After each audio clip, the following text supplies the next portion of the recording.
Hello everyone, Max here with Fiction Rant to bring you part 8 of my Zerg vs Tyranids matchup, where I give my conclusions on which side wins in a variety of matchups. Those being 1v versus 1 ships, fleet versus fleet, soldier versus soldier, in this case I'll be doing a couple of those comparisons, army versus army, and finally who wins in a galactic domination scenario where there are only 2 real factions.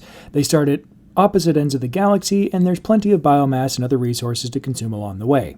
To start though, I want to go over a couple of one-shot scenarios that would end the fight immediately, but are boring, so I won't go into them too much or be basing my judgment on them because that'd be lame. First, if the Tyranid Shadow in the Warp affects the Zerg hive mind due to its psychic disruption ability, the fight's over. The Tyranids win every fight just by showing up and turning the Zerg from a hive mind into a bunch of individual animals. This particular scenario I think would be highly unlikely because the Shadow in the Warp messes with the Warp and its associated powers, and the Zerg psychic abilities have nothing to do with the Warp, in part because they're different IPs, and of course they don't.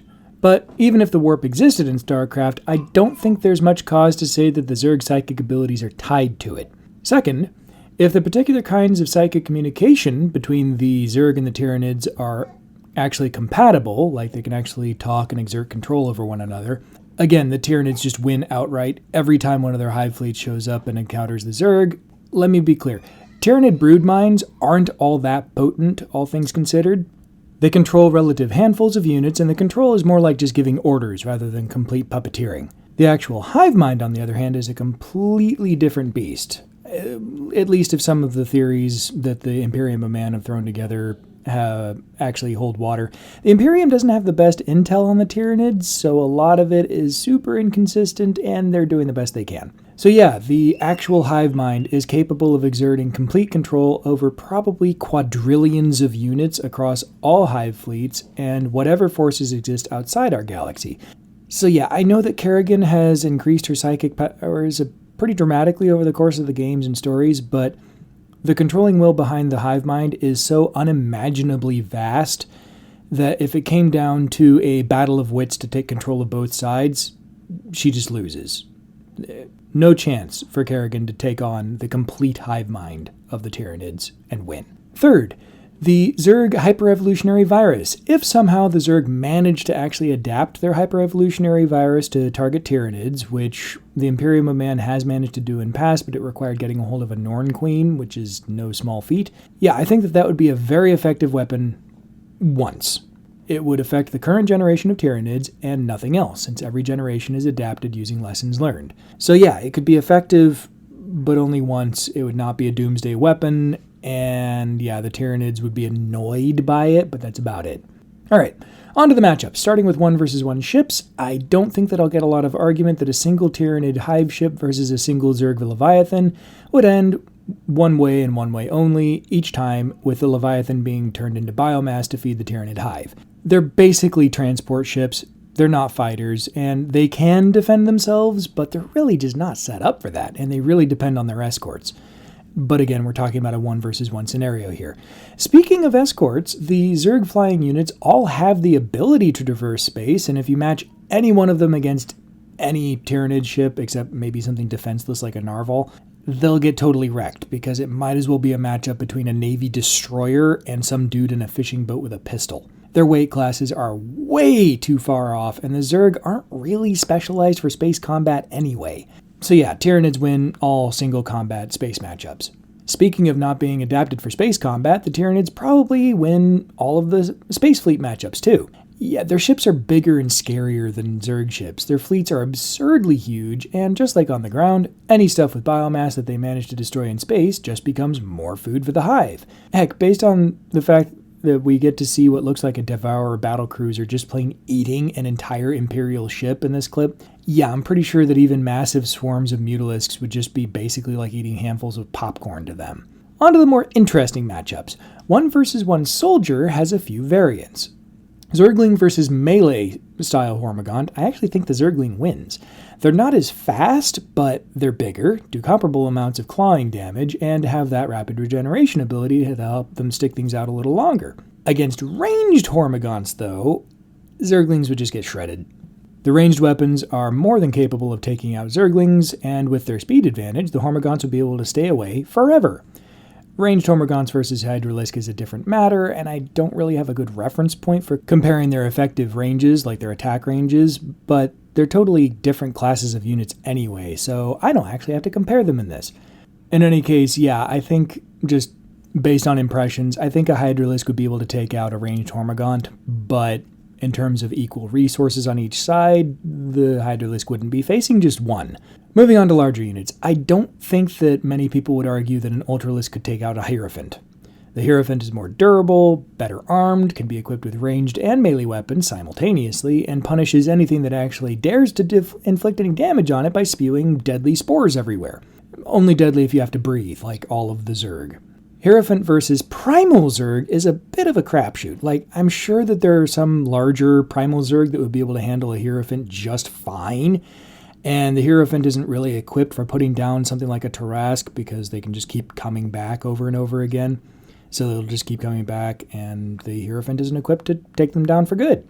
All that said, unless the size is super apparent, like some of the Primal Zerg that are basically backgrounds for certain levels because they're so massive, there's really no good reference point for the scale of the creatures we're talking about. And yeah, all the descriptions are just like, yeah, it's so many pixels tall. That doesn't mean anything. As I mentioned in previous sections and in the comment sections, the Primal Zerg are super badly documented, and just because in-game models are different sizes doesn't mean the difference in size is accurate. Or, Zerglings would be the size of buildings because a few together are the same size as a Terran battlecruiser, which according to the cinematic is the size of a moderate-sized city. So yeah, it's bigger than an Ultralisk means very little. I mean, so is a mountain, but also so is a slightly larger Ultralisk. That doesn't mean anything. The other issue is that Primal Zerg weaponry and defenses are also really badly spelled out. The Ultralisk has heavy carapace armor, regenerative capabilities, and monomolecular edged tusks, which can cut through basically anything. They're crazy sharp despite their size.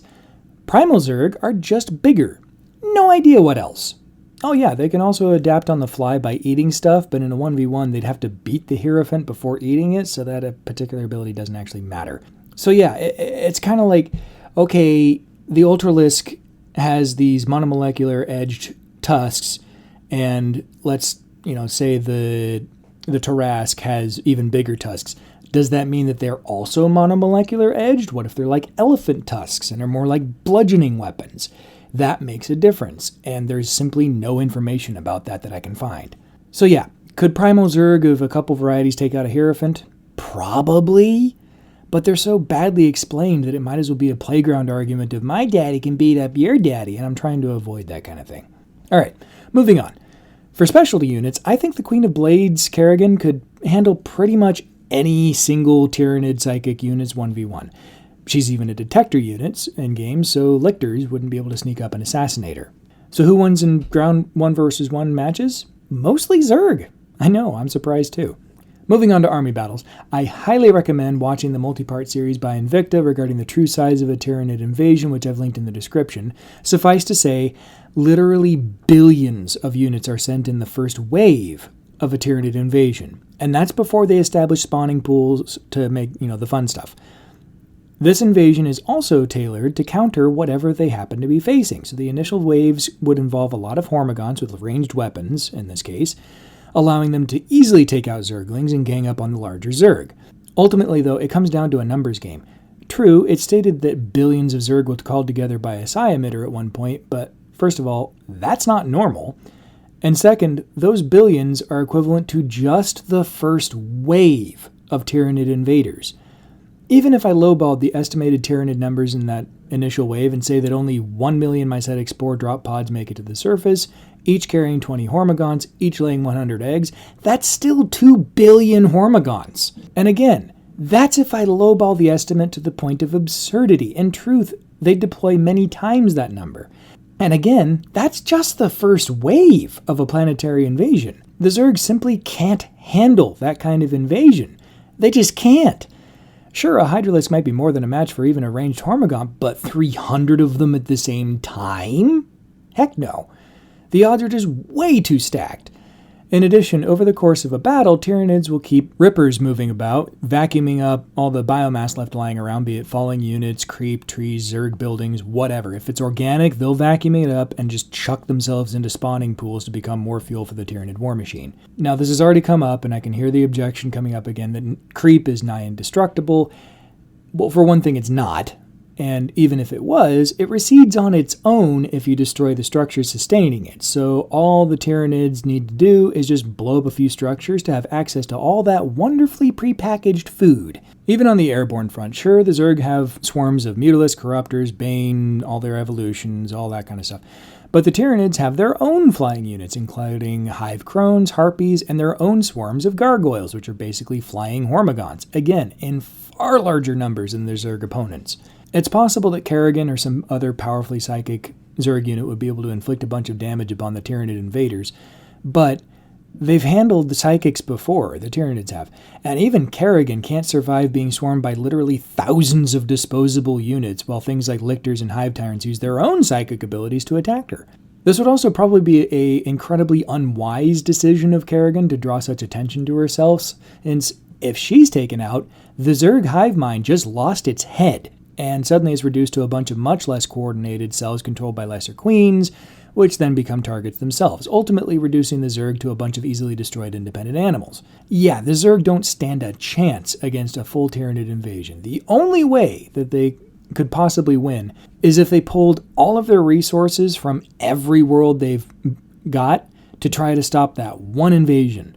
But doing so would be incredibly foolish because they've been concentrating way too many resources in the same place at the same time, making the whole swarm vulnerable. Basically, if the Tyranids even lose that fight, it'll inflict so much damage on the Zerg and take so much resources away from the hive that it'll ultimately, even if the Tyranids lose, the Zerg will lose too. Plus the fact that such a gathering would be totally unprecedented in terms of lore and such. Alright, the moment of truth.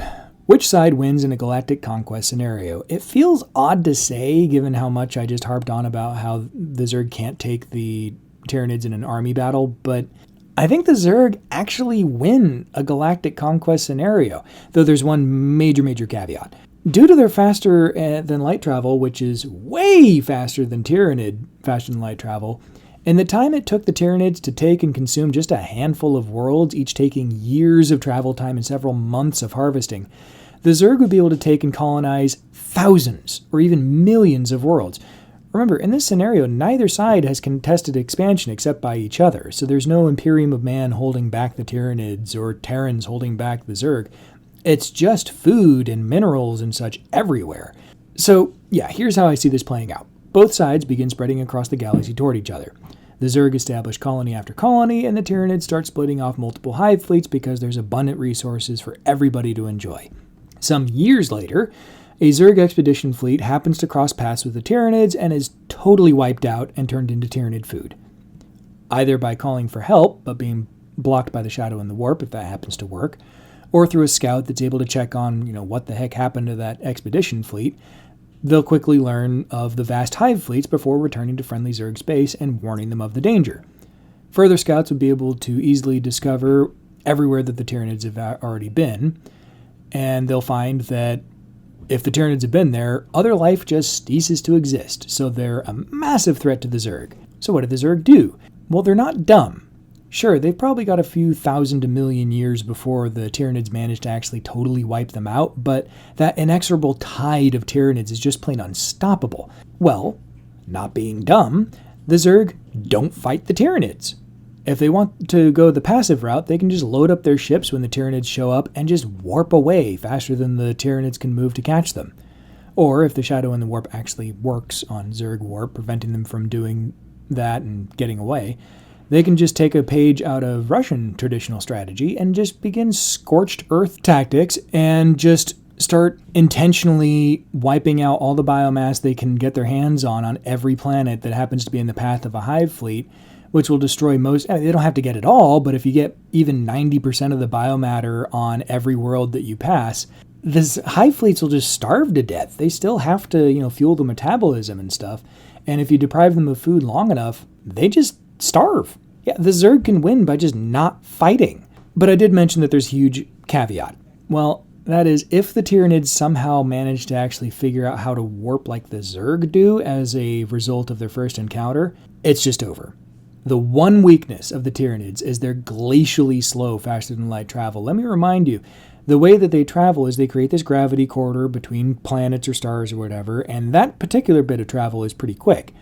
But that only gets them in the ballpark. The rest of that travel, like let's say they went from Alpha Centauri to our solar system, it would only drop them off like near Pluto. And then they'd take months, years, decades traveling the rest of that gap. Meanwhile, the Zerg can just basically teleport from planet to planet using their warp jumps, and they're ultra precise, even capable, if they're powerful enough, they can even pull Zerg off the surface of planets, so they don't even need to pick up their units before moving on. Zerg warp is amazing, which means that if you give the Tyranids the ability to do that, which, realistically speaking, both are highly adaptive species. I've been avoiding getting into the arms race of genetics that would happen of them trying to counter each other and then countering that and all that. But that's a distinctive single bit of technology that, if the Tyranids can get a hold of that from the Zerg, then the Zerg and everybody else is just screwed. I mean, okay, in Warhammer, the Necrons would probably be fine because they're made of metal and they're not very tasty, and they probably wouldn't care too much anyway. But everybody else, everybody that, is made of meat is just food at that point, and the Tyranid spread would just happen so fast at that point. But yeah, that's all I've got on this one. I'm not going to lie, I thought it was going to just be this ridiculous explanation of how overpowered everything in 40k is, and while that hasn't changed, they're still overpowered. I think the old axiom that Warhammer always wins might need some work, because the Zerg seem at least able to punch in a similar weight class and at least survive the Tyranids and maybe even beat them in time. But what do you all think? Am I totally wrong on this, or do you think I'm pretty much on point? Please put your thoughts in the comments, including the massive history lessons that some of you have been sharing. I actually do read all of those, and I bow to the superior knowledge of each side's more passionate fans. Really, though, you've all been such a huge help on this one, so thanks so much to all of you for helping me get this one figured out. And until next time, live long and prosper, and may the Force be with you.